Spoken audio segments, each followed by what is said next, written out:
जर तुम्ही second hand iPhone विकत घ्यायला जात असाल आणि एखाद्या शॉप मध्ये गेल्यावर ते लोक तुम्हाला बॅटरी हेल्थ दाखवून आयफोन विकत असतील तर आता सावधान व्हा, कारण बॅटरी हेल्थ व्यतिरिक्त अजून 2 इम्पॉर्टंट गोष्टी आहेत ज्या चेक करणं खूपच गरजेचं आहे.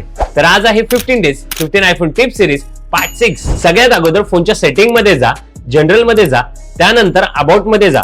यात तुम्हाला 2 गोष्टी बघायला मिळतील, मॉडेल नंबर आणि सिरियल नंबर. जर मॉडेल नंबर एम ने स्टार्ट होत असेल तर समजून जा की हा आयफोन ब्रँड न्यू आहे, यामध्ये काहीच प्रॉब्लेम नाहीये. आणि जर मॉडेल नंबर एन ने स्टार्ट होत असेल तर समजून जा आयफोनचा कोणता ना कोणता तरी पार्ट चेंज झाला आहे. जसं माझ्या फ्रेंडच्या आयफोन मध्ये मॉडेल नंबर एन ने स्टार्ट होत आहे, त्याने चार्जिंग जॅक चेंज केला होता. आणि जर मॉडेल नंबर एफ ने स्टार्ट होत असेल तर तो आयफोन रिफर्बिश्ड आहे, आणि रिफर्बिश्ड आयफोन कधीच बाय करू नका. त्यानंतर येतो सिरियल नंबर. सिरियल नंबरला कॉपी करा, गुगलवर जा आणि सर्च करा आयफोन सिरियल चेक.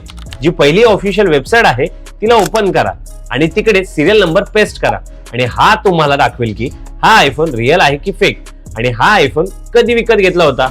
आता तुम्ही कधीही सेकंड हँड आयफोन विकत घेताना या 2 गोष्टी नक्की चेक करा, आणि हा व्हिडिओ तुमच्या फ्रेंड्सला पण शेअर करा, त्यामुळे त्यांचे सुद्धा पैसे नक्की वाचतील. आणि अशाच आयफोनचे युजफुल व्हिडिओसाठी शुभम टेक मराठीला फॉलो कोण करणार?